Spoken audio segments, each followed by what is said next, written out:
Whovians, and welcome back to another episode of the Earth Station Who podcast. It's a great one tonight. We are going back to the Second Doctor era, and we are looking at the Krotons. I was so ready to say Croutons. I really, really was, but I didn't. That's a plus right there for us, folks. But we are back. We are Smiles. We got Dr. Jamie and Zoe story. It was fun. And it will be a lot of interesting stuff because, it's the Second Doctor, and Patrick is just so much fun to watch. And we have the whole crew together tonight, folks. This is a long time coming. It's been over a month since we've actually been in, the studio with Mr. Mike Gordon. Welcome back, sir. Howdy. Good The to be back. World Traveler, Dragon Con, and Monsterama. Jeez, dude. It was a crazy month. It was a crazy month. But it is good to have you back. Yeah, it's good to be back. And I know you guys covered a lot of good stories. I did watch Green Death, and I watched your review of it. Very strange. No chimnel bashing at all in the last episode. So you guys need me. So I had to come back. We've been saying that for a long time, Mike. To right that wrong. The last two episodes have been, kind of like, it's been nice, but it felt we missed a little howdy in our lives. Well, so, I appreciate that. I appreciate that. And look, I mean, I wasn't here last week, of course, as I mentioned. So let me also officially welcome Mel to the team. It's great to have your energy and your insight to the show. I appreciate you joining us. It's just a coincidence that I haven't been here, and that she is now that she's officially a host, I am back. That's a coincidence. I mean, some people might be wondering, how does someone who was banned from the show a couple months later become a co-host? Lots of money. Lots of money. It has, I'm sure, nothing to do with the fact that I got this wonderful comic exclusive in the mail. This exclusive San Diego edition in the mail. I'm sure it has nothing to do with that whatsoever. Bribery will get you everywhere. So when I was asking about if it was okay for Mel to become a new co-host, Gordon was like, yes, she got me San Diego swag, so yes, of course. I need her to be around. Exactly. Long-time listeners, they know the score. I don't need to spell it out, so they know what's going on. So and Doctor Who fans are pretty sharp. They can make connections even when there's none. Especially when there's none. We're really good at that, folks. We are super good with that one. So, but it's awesome to have Mel here. It really is, and it's like, it completes the circle, as we like to say. Because I loved having Mike and Mary, but it's nice to actually see four smiling faces. We only almost need a fifth one to go in the center, like Alice from the Brady Bunch. Now I allow for people to hit the mute button more to have a drink and stuff like that. So I give that extra break time for everyone. Exactly. Well, we'll have to see what Mel's isms are so we can have a new drinking game on the show or something. Yes. So many. Oh, exactly. So, but it's great having Mike here, of course, but it's also great to have Mary. It's awesome.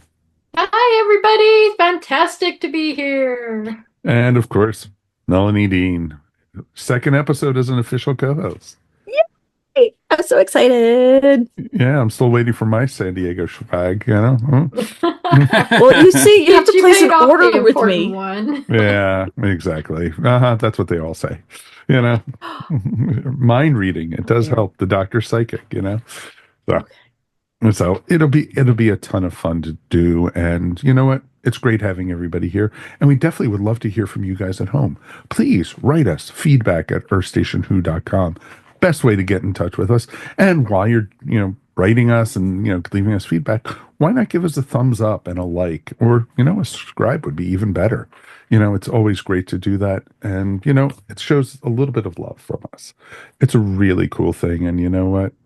It's about that big. It's really, really that big. So, but, as we like to say, we're talking about croutons tonight, so it should be a ton of fun. There's no real Doctor Who news, so we might as well just go right into the episode. And, it's going to be a lot of stuff. There's a ton of rumors going around. There is a rumor that is pretty substantial, though. I'll throw in right before we get into the review that Russell T has come out and said that you have not seen the whole cast for the War Between the Land and the Sea. And so Ooh. he said, you don't even know the full storyline yet. So be prepared for some surprises, because, He's so trustworthy. oh, yeah, Russell T is He would just never like lie. that. Nah, Never, So, ever. yeah, that's gold right there. So, Exactly. Him I could trust more than I trust Chibnall. So it's okay. It's And there we are. exactly. I had Look to at that! throw- Look at that! It's good to be. Gordon's See now, back. now it feels like Earth Station Who. Exactly. Now it feels like Earth Station Who. Exactly. It was time for a Chibnall bash. So I figure, I trust more of a spin-off from RTD though than I would have from anything that Chibnall would have done during that era. We couldn't even trust the main show to Tribunal, let alone a spinoff. Touche. No, agree completely. But, I'm still hoping that we're going to eventually get another spinoff, and I want to see a Paternoster Gang spinoff. I Oh, think, that would be so awesome. yeah, I I think would love that, to see that. and that would be a great way to tie in so many different characters and stories and such. So, and they could all take place in London in the Victorian era. I think that would be really cool. So, Well, that's why we have Big Finish. and yes, that's true. And we do have some Paternoster Gang coming very, very soon, folks. So it should be very cool. All right, episode Krotons.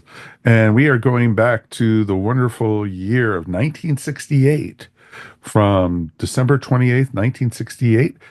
Oh, my second birthday, January 18th, 1969. And you could remember that date, folks. Gifts are welcome. Thank you. So, you know what? It's awesome because this is some of the best era of Doctor Who because we just are coming off the invasion. We had, some really awesome stories going on because we got introduced officially to UNIT. We officially got, they're heading straight on into War Games. I think it's only like 2 or 3 episodes storylines down. So this is, the second Doctor's crew at some of the best. Was the story the best? This storyline could have easily been 2 episodes. And Would have everything. been better at 2 episodes. Yes. Well, I know the Krotons were originally created as a possible replacement for the Daleks. Yeah, Yeah, that didn't work out. Yeah, that's the sometimes painful thing of watching early Doctor Who is that with the success of the huge success of the Daleks, you see a lot and try it again and again and again and again, and it's just they can't. I mean, The look, magic isn't there. we've taken some shots at Terry Nation before, but something in that stew that he created just works.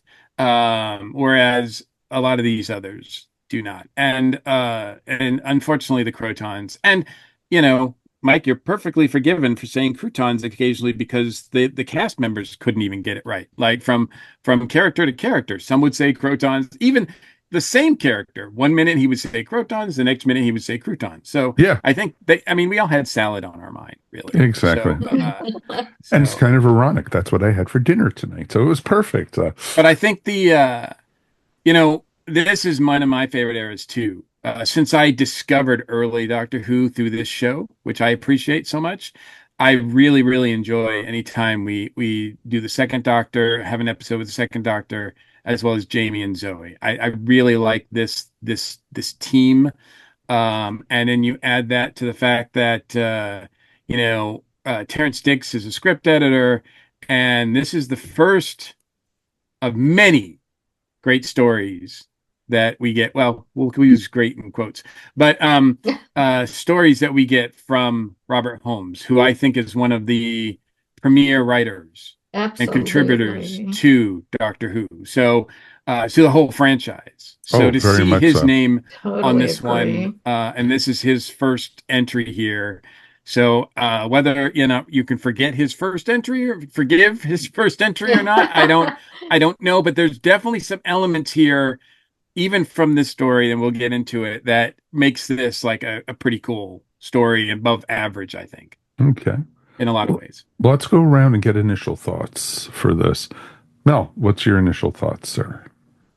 I I have to agree. I didn't think this could be 4 episodes.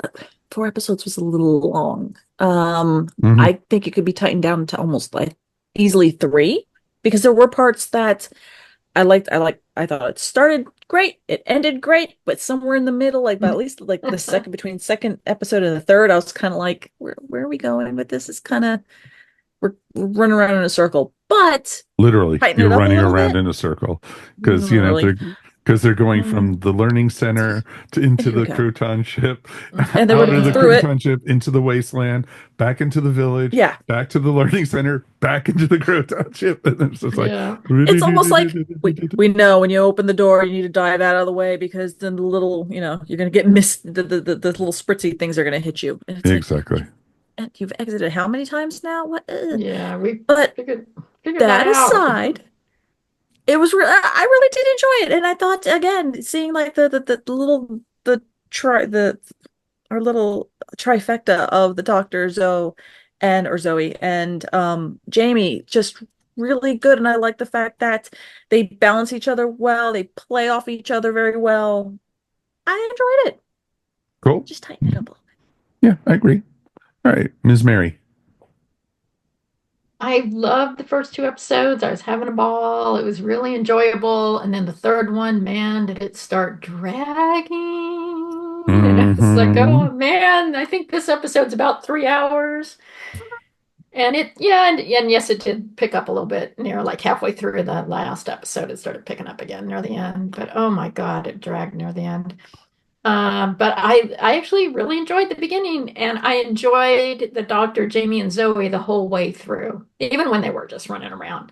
They're such a great team. They're just such a nice TARDIS team, Oh, they're and it's wonderful just together. They they really are. are. It's so enjoyable to watch them interact, and And it's so much I, fun. I love Zoe's ego because, she's like, and sometimes the doctor is even as smart as I am, Yeah, yeah, that was great. It's Yeah, like, she had no trouble figuring things out at all. no, exactly. And And I loved how, Jamie was just Jamie.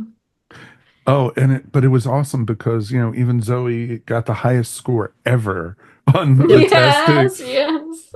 On, 'cause, And the doctor didn't in the beginning, and then yeah, he leveled up. he was like, I didn't know the rules. I was like, it's like a parent trying to say, "What? They're teaching you new math? This is the way I did it." Look, That's the doctor's one of those guys that just he doesn't take tests well no, because he doesn't. because Right, that does require you exactly. to follow the rules. And if there's one thing we know about the doctor, like he has to, if he wants to do that, like he makes it, he gets by, of course, and he still has a rocking score. But yeah, he's not. I would have been disappointed if he had just aced it, because that's not his style. No, I agree with that, and I also think it was great because you had, you know, Zoe one-upping the doctor, and I didn't want the doctor then go, well, here, I've got it, and that would have been Tom's doctor or something. Yeah, bit. Yeah. So, yeah, Yeah. That's what's really wonderful about this era, is because Zoe is so smart. I mean, granted, she's not, uber, like she's not an uber character that nothing can phase her or anything like that, but she's so smart, and they're not afraid to give her that characteristic. Like so she does, like you said, in other eras, it would be unheard of to have a companion, or let alone any other character, like beat the doctor in something like this. But they're really confident and this is 1968. So I mean, it's really incredible how much agency they give her. yeah. It And goes unfortunately downhill they from take like there. Yeah, yeah, they take steps back The franchise takes steps back after Wendy, Zoe, confusing her with Wendy Padbury, who played her, of course. Um, but yeah, I mean, I think we get, right after Zoe, we get like Joe is the next one, not Joe, Liz is the next one, right? But she's the next companion to the third Doctor. She's one of the, she's the first companion to the third Doctor. She's very smart too, but that doesn't work as well. And then they get rid of her. Yeah. Yeah. They get And rid of her after one quickly. season. Yeah. yeah, because it was like it didn't work. So then they replaced her with the exact opposite, which I think for a lot of us was really frustrating. And no offense to Katie, who you guys, like I said, I watched a review of The Green Death, and I totally agree that it was probably one of Joe's finest stories in the franchise. Oh yeah. But even then, she does really dumb things. Oh, it's an enjoyable story. And Jamie did not do stupid things in this episode. Come on. No, he does. Yes. But he and that's what it's a great swap to have that sort of be the case. And Frasier totally owns it and works with it. I just love the dynamic here. They each bring something different to the table, and it works really, really well. Okay. No, I agree with that completely. I think, the chemistry between the three of them is wonderful. And, it's the typical, the Doctor showing up and just immensing himself in the society that they meet. And it's interesting, how, oh, they're the outsiders, destroy them, they're from the wasteland, and then all of a sudden, oh, they're your best friends, but the Doctor does that all the time, especially during this era. And, it's just, you don't see it as much in modern Who as you did then. So I do like the consistency of Doctors forgetting where companions are for a time and going, where's Jamie? Yeah, wait, what? Oh, wait, we have About another an hour ago that's after right. you went in. What? Were you gone? what, Jamie followed us in? Oh, bother. Oh my God. How dare he? Oh no. Oh no, Jamie. So Back to the wasteland. Exactly. Yeah, exactly. But, I liked, like Mary said, I enjoyed the first two episodes. Typical classic series Doctor Who. But then the third dragged. And, when Jamie went in after the Doctor and Zoe, it was just like, and he realizes that they had escaped already.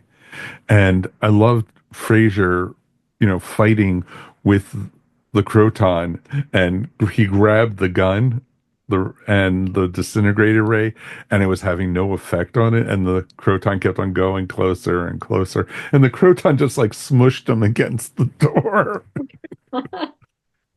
It was just like, uh-huh. So it's just like, and because I'd like, destroy that one. It has no intelligence. It's like, oh, poor Jamie. Yeah, he was getting ragged on a lot. Adding insult to injury. Exactly. Yeah.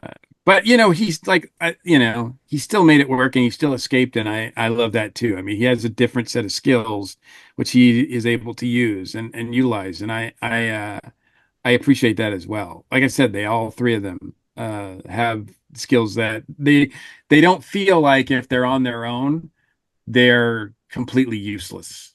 Mm-hmm. They're not just there to prop up the Doctor. In fact, the Doctor does a really good job throughout a lot of these stories of propping them up as well. So Oh yeah. it's really strong. And I agree with you guys about the tonal change, or not tonal change, but the shift in the story. I'm not as harsh as you guys about it, because one thing that I did appreciate was, because I thought all the Croton characters were pretty boring. So in the first two episodes, I was like, these guys are really, really boring. And then we get Elec, played by Philip Maddock, who great history with Doctor Who. He plays some really great characters in other stories. And I was like, ooh, now we got a bad guy. I'm like, okay, now we got a bad Croton. Now we've got Croton and Croton violence happening. Um, and the Krotons versus the Crotons. Actually, no, that race was called the Gond. Oh, the Gonds. You're right. You're right. You're right. You're right. Absolutely. The Crotons, Crotons, right. the We have Crotons, Gond on Gond violence. You're right. exactly. The Crotons were the salt and pepper shakers, basically. Yes, Right, right. absolutely. Sorry about that. Yeah, absolutely. So, Or Judy Watch it says the bad guys are coffee perculators, but yeah, younger audience will not understand what a coffee Yeah, they'll have no percolator idea. is. I did like, things. yeah, I did like the design in the sense that I liked the fact their heads could swivel around. Yes. That's about the only thing I liked. But yeah, I did like that. But anyway, what I was saying is that like to me, like the Elec character in the second two episodes really pulled me along. Like I wasn't able to be pulled along by anybody on for the rest of the rest of the crew. Like um so I think I got more engaged in the second two episodes because I suddenly there was this gone society being divided thing going on, which I think Robert Holmes would just get really, really much better at. And I think this would have been much better had that division been a little bit more apparent, at least in the first and second episode. And so that would have carried through. I think it would have really helped this story along. But yeah, and I mean, Philip Maddock just is awesome. So, and he plays a great bad guy. So it's really easy to hate him. He has shortcuts there. Yeah, Oh. I agree that Elec does help. And I will say that for Robert Holmes, you can tell this is a first story. Yeah. But the seeds of Robert Holmes are there. It's kind of it's a very sort of standard Doctor Who plot, the race being oppressed by the other race trying to turn them into slaves or whatever, or actually turning them into slaves and them trying to break free of that. But his characterization is still good. I mean, he writes the Doctor and Jamie and Zoe really well, and he starts giving personality to the quote unquote bad guy, but I'm not sure I'm not sure he quite gets there. It's still the third episode still really dragged. It did start picking up in the fourth. Yeah, episode. to me, it's like I didn't find the leader or the couple, the woman that was sacrificed yeah, as there's well no as chemistry the there at all. as the leader's son. Lana. The son, I didn't find them Dara. interesting. So in the third episode, when we get introduced to Elec and the professor, or the scientist guy or whatever, I was like, oh, thank you for introducing people that I care about. Yeah, So that's what that's what pulled me through the last two episodes. Because I did find it kind of basic in the first two. So, but yeah, you're right. I mean, a lot of the themes that Holmes would work with are here.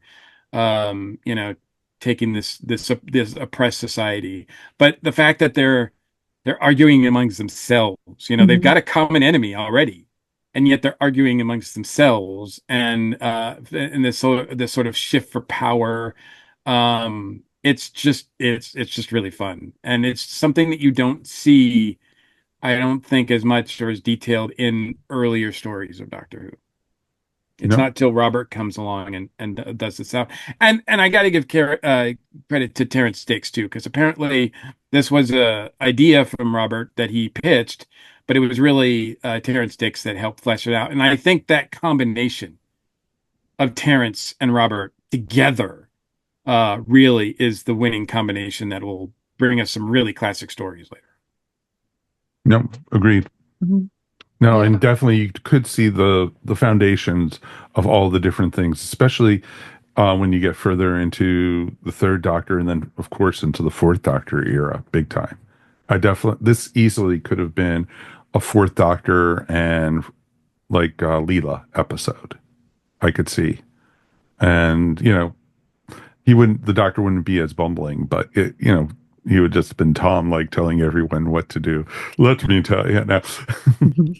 There's also I will send K9 after them. No. It's also Robert. I don't think Robert Holmes gets enough credit for his sense of humor, especially like this sort of like pre-Douglas Adams-esque humor, because the Crotons aren't oppressing the Gons because they want to take over the world. They're not oppressing them because they want to rule this planet. They're oppressing them. All they want is to find one smart enough so they can get off the planet. Like that's all they want. And it's so silly and ridiculous. And yet it involves like it actually like changes and ruins and has catastrophic effects on this whole society of people. But all they did is they crashed, and they're like, we need somebody smart enough that we can use their energy to get out of here. We're not finding one. We're not finding one. We're testing them. We're going through them like like tissue paper, and then finally they find Zoe and the doctor, and they're like, woo, thank God we can get out of here, and they're just gonna bolt. I mean, they don't care. And I think that's ridiculous and silly in a Douglas Adams way, and it's just delightful, I think. No, agreed. I like how they were trying to keep them just smart enough because was it like the scientist? Right. Like he was like, oh yeah, we're not allowed to learn. I'm not allowed to learn acids, or I'm not allowed to learn this. I'm like, oh, okay, so they want you smart enough to get us off this planet, but not enough to realize, oh, you're bad for us. We should destroy you. Well, we don't want to give them those tools. Like, absolutely. No. Exactly. And that's the interesting thing, because they were basically cherry picking what they knew and everything. But they were trying to go for seeing who was the most intelligent of them. So that way they could give them the award of coming into the Croton ship and then using them up and murdering them. Exactly. Basically. Yeah. Yeah, and how their society was based like father to son, or that kind of hierarchy kind of thing. Because I remember by the fourth, well, as we're going along, I'm like, okay, Celeris is maybe a good guy, maybe a bad guy, not quite sure. Same thing with Thara, and then Ela comes around. I'm like, oh, okay, so you're the bad guy. But then by the fourth episode, I'm going, wait, are you the good guy? Because then at one point, that's when Celeris like, oh, this is going to be passed on to my son, and I'm going, no, wait, I'm switching. I'm going back to Team Elec now. So I'm like, because he's actually trying to help everybody. And then that's when they kind of did that. I think it was like Vanna or Thara says, oh, no, he's only in it for himself. I'm going, no, I think he was trying to help everybody. Whatever. Yeah. That's what the doctor and them say, but because at the end they're just like, peace out. They're just they're like, it's okay, now can you help us try to figure out what our next move should be? And all three of them are like, we're gone. Nope. This is the part we never stick around for. No. Nope. And I do not blame them whatsoever. No. At all.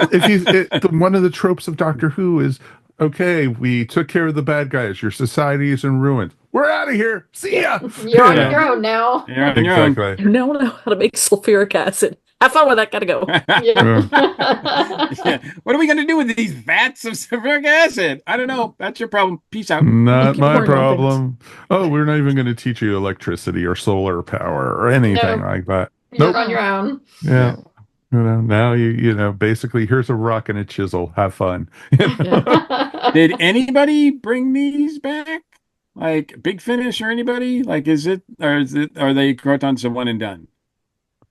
Oh. When I was looking on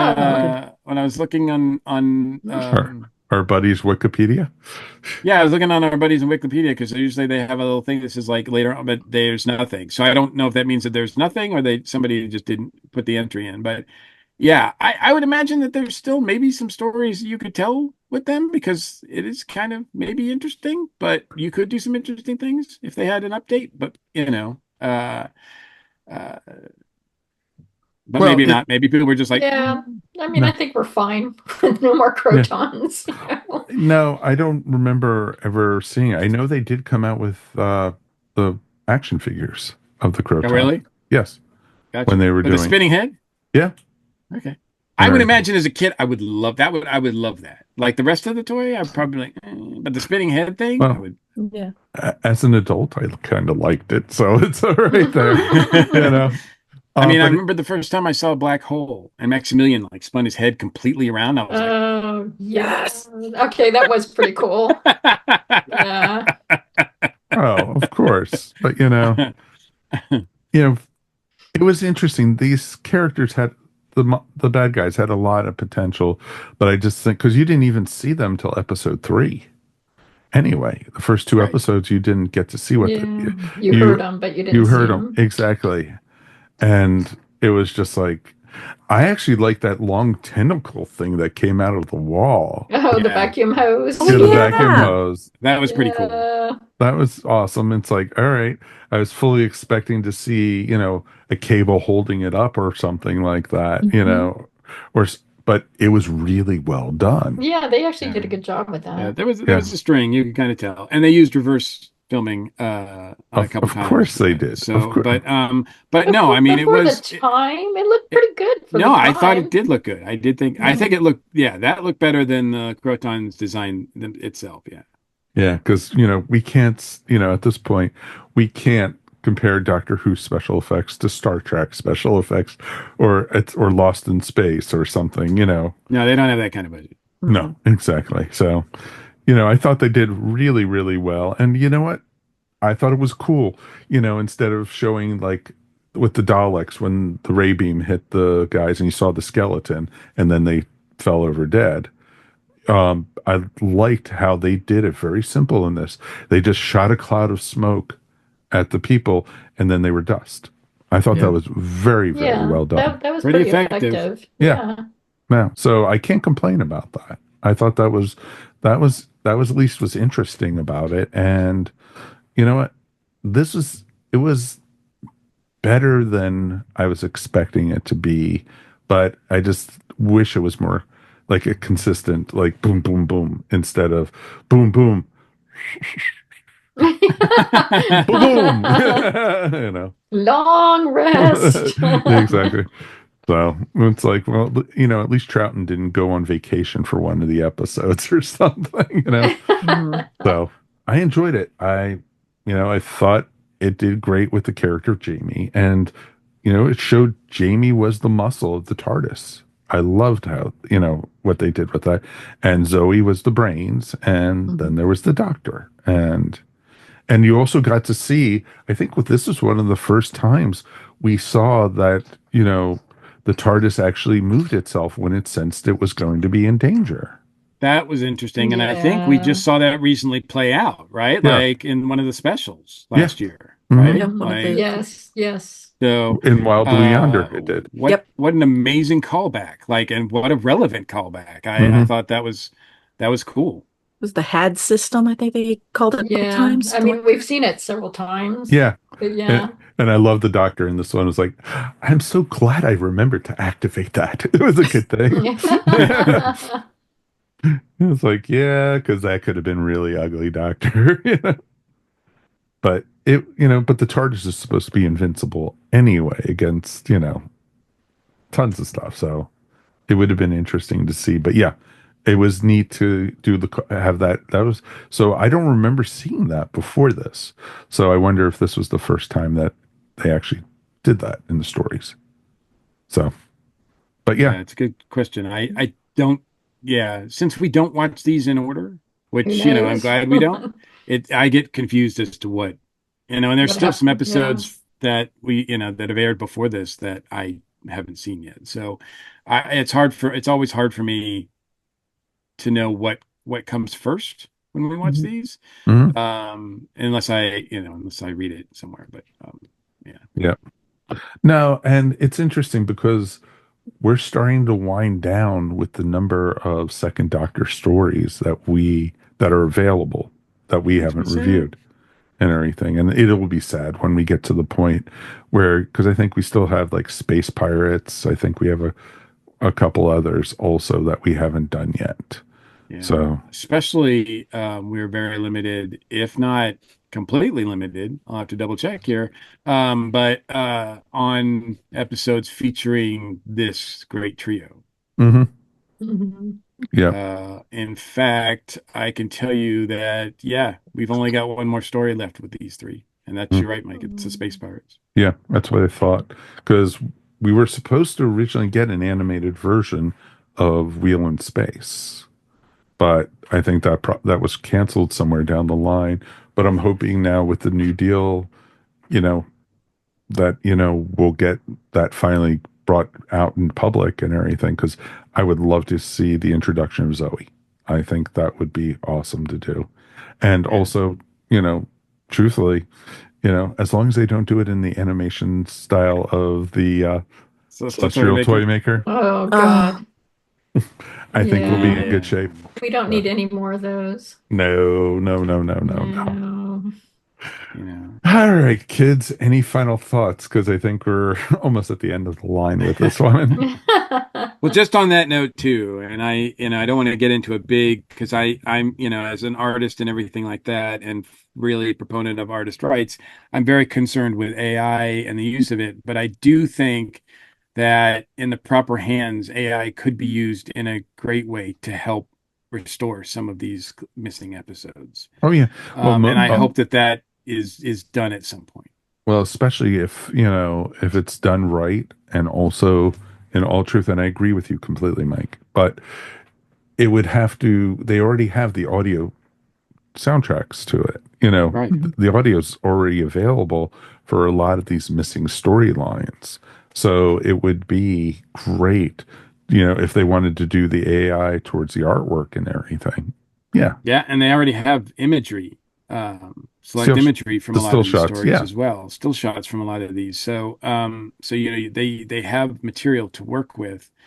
Again, I don't think we're quite there yet, and there's still a lot of other issues with AI, but I do think that it, ultimately could be used for good. And in this case, for, filling in some of these holes that we have. Sure. Yeah, especially if you're recreating something that does not exist anymore. Then I feel like that's using AI in a good way, because it doesn't exist. We're not, taking anything away from it. We're proposing using AI for good. That's right. I mean, just like anything, you can use something ethically. So exactly, make sure this was already made, so we already have the actors' voices, all that kind of stuff. You may or may not need to get the estate buy-ins of using their visual because it was filmed. I don't know, but still, maybe just go the ethic route and go make sure all your T's are crossed, your I's are dotted, and then use AI as a tool to help make you the best thing with artists and all the other kind of talented people out there. Especially with this era of Doctor Who, let's do it while we still have Frasier and Wendy still around, so we can get them for the bonus material.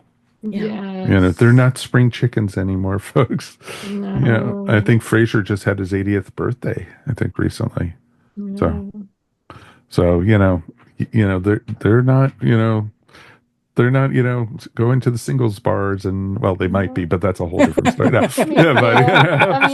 We're losing so many actors from this era now. Yes. I mean, we just lost Maggie Smith, and this week's been terrible. This week's been this week it's like every day. It's like one after another another. I almost because I'm the one posting it on Earth Station on the ESO Network Facebook page, and I feel like I'm the Undertaker every time I'm posting. I almost want to have the soundtrack. Well, today was John Amos that I found out. Yes. He actually died back in August. They just announced the family it. just Announced it. Yeah, that's fair. Yeah, they just wanted privacy for a little while, and I fully respect that. I think that's totally respectable and everything about that. All right, let's go ahead and rate this one. 1 out of 5 TARDISes, 1 being the worst, 5 being the best. Mr. Mike, you haven't been with us for a while, so you got to go first tonight. I like this era a lot, and there's a lot to like about this episode, this story. But I do agree that there's problems with it. It's not one that I'm probably going to pop in immediately over and over and watch over and over again. So I will give it a 3.5. Okay. Because I think it's way above average. That's a point above average, as well as it needs some work, but I would say 3.5. Okay, Mel. I actually have to go right with Mike at 3.5, because I don't want to give it 3 because it's not average. It was really good, but it just needed to be tightened up a little bit. And the flaws that it did have, like I don't think they were that glaring. Like, okay, tightening it up, okay, that's one thing. But some of the acting was really on point. The writing was on point. I liked how it was shot.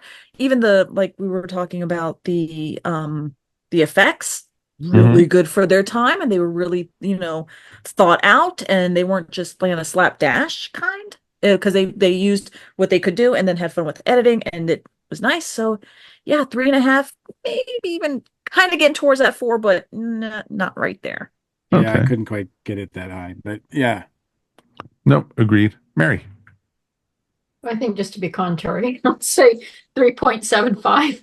There it is. And and the extra 0.25 is really just because of the interaction between the TARDIS team of this time, because they are just so amazing to watch. It's just a joy to watch them. Patrick Troughton is one of my favorite doctors, and this really shows you why he is on top form. The companions are on top form. After the acting in all of this is pretty good. The Krotons are boring, but it doesn't matter. The first 2 episodes are still super enjoyable. The last one's pretty good. The middle one is terrible. But I think I would still probably recommend it to people, especially if you're any sort of completist or you just like Patrick Troughton, because it's worth watching. Just watch the TARDIS team. Nope, I agree completely. I'm going to go the opposite direction with this one. I am actually going to go for a 3. And that's a lot. That's the reason it's not lower is because I love the team on this one. I love the 3 of them. And I love how throughout the story, it's not just the Doctor and Zoe together. It's just not Jamie and Zoe together. It's just not the Doctor and Jamie. It's, they all change off. And I loved that about the dynamic of it. And it shows how strong the characters are. I just couldn't stand the villagers. I thought they were dull as hell. And I thought... The Gone didn't do it for you. the Gone were gone. So... And no, literally, it was also, and the Krotons, they were weak. They really were weak villains in this. And, all they were trying to do is get off the planet. And there just was nobody smart enough on the planet to help them out for that. So they were there for over 1,000 years. And, and then the effects of the acid, making them turn to dust. It wasn't all that great. As far as, Second Doctor stories and era stuff, not the best, folks, but I enjoyed it. It moved until the 3rd episode, and then, picked up a little bit in the 4th, but there was still the beginning of the 4th even was a little weak, and, I love that, they were spilling the vats of acid as they were carrying it because it was splashing out. It wasn't, it was just like, it burnt my leg, or something like that. And Jamie's there bare-legged wearing a kilt anyway, carrying it. It's like, and so it was just, it was interesting. And you know what, though, if you're, like everyone said, if you're a completist, if you're liking the era, and if you want to see really bad teeth, this episode is perfect for it. I didn't even realize that Patrick Troughton had missing teeth on the bottom. I realized that when I was watching this. It was just like, oh, Patrick, you need to go to the dentist, dude.